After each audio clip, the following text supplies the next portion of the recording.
Hello and welcome to HPE Discover Barcelona 2025.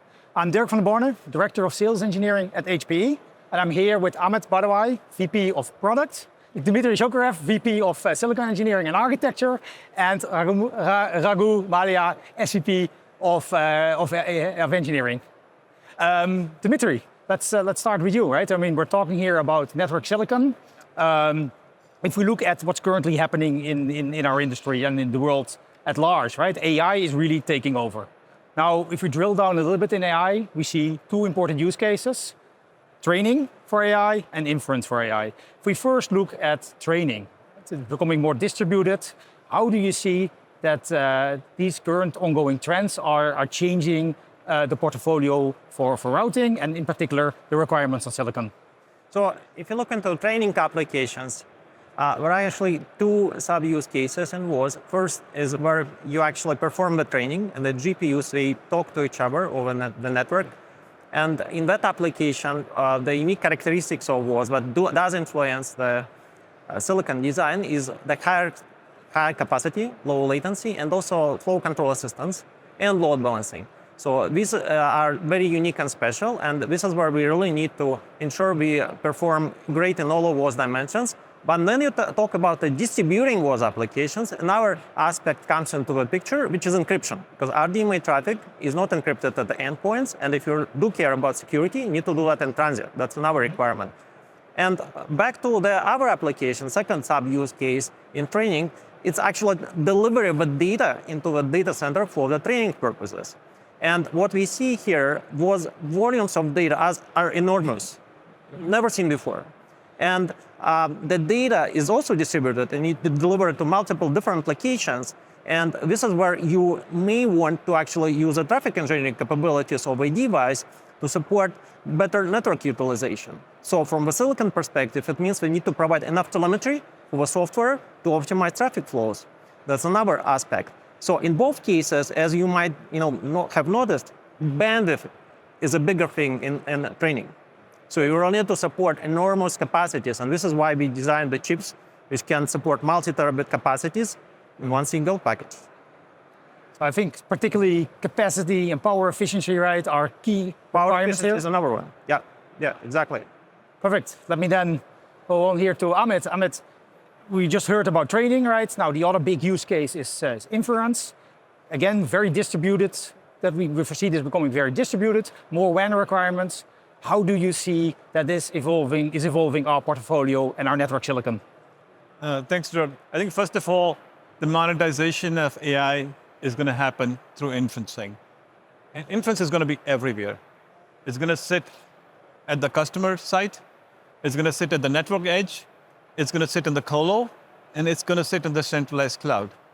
And it's going to sit in every country localized for inferencing. So the question is now, where is the network edge? The new network edge is wherever the inferencing is happening.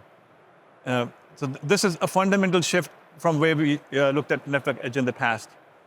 Secondly, large number of use cases with inferencing, large number of endpoints, large number of customers are going to connect to these inference clusters.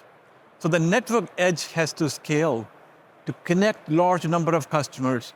This is not just like the residential broadband, it's actually multiples of that because you're talking about connecting machines also to the inferencing edges. So the edge has to scale, number one. Number two, the requirements will keep evolving. So the network edge also needs to be programmable so these requirements can be made possible as they come. So these are the two fundamental differences that a network edge is going to bring to the table with inferencing. Great. So beyond just capacity, power efficiency, what I hear from you is that at the edge, we need really scale in services. We need programmability to build the things we maybe don't know today exactly how they will evolve. Yeah. That's very interesting. So Dirk, I want you to hold the silicon for a minute. This is the trio silicon. So Juniper is currently shipping, or HPE Juniper is shipping 6th generation of the silicon. This silicon has infinite scale when it comes to services. This silicon is programmable. Absolutely. And this silicon is becoming the de facto standard today for the inference edge. And we at HPE Juniper absolutely continue to invest in this silicon and the product and family, which is MX, along with the silicon. It's great to hold it in my hand. I would rather even see it in the router, be able to sell it to my customers, but this is really awesome. Yeah. And as part of this, today at HPE Discover, we launched our new MX 301 that complements the MX 304, which is, as I said, was a de facto standard today for the inference edge. This brings inference edge even in a smaller form factor, so inference edge could be distributed just like caching was done.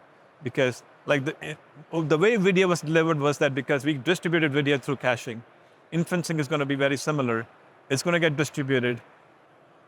And mark my words, that's the silicon that's going to drive and make that possible from a networking standpoint. I think we're very well positioned with our silicon for this next generation of AI and with training and inference. Raghu, on to you. It's great to have on one end the silicon, right? As we've just heard from Amit. But if we now look at the software stack, right? What are the additional requirements? When we build these boxes, how can we make sure they're very easy to deploy and to operate for our customers? Our Junos operating system has been our mainstay for several generations of silicon, both across Trio as well as Express. And it supports programmability, agility, and reliability. And over the years, we've added several new features to be able to support the deployment of AI networks. As an example, if you look at DCI, one of the most important things around DCI is to be able to use the capacity of the links effectively. And to that extent, we've added a lot of features around telemetry that provide real-time analytics so that we can efficiently use those links by providing features like load balancing. If you look at the DC edge, one of the most important things that we could do there is to be able to scale the resources that are provided at DC edge for features. And we've added a lot of hooks into our operating system that allow us to be able to effectively use those resources for features. Either it is in terms of tunnel scale, capacity, and so on and so forth. And to top it all, what we've done is we've added a lot of features around debuggability so that our customers can use their AI networks effectively and efficiently. Right? One thing I would add to what Raghu said was that as we look at AI, everything will have to be secured. So both the silicon and the software has the capability to secure using MACsec or IPsec without any performance hit. And the software with Junos supports that too. It's quite amazing, right? These capacities and then still all of that added functionality. It's, I think if I briefly summarize for us here, right? Both across training, again, power efficiency, capacity, inference with the scale, the flexibility in scale, with programmability, and then a software stack that has matured over many years in terms of telemetry and how we operationalize the networks. I think we're very well positioned for this next generation of networking and all of the things that AI will change in how we build our networks.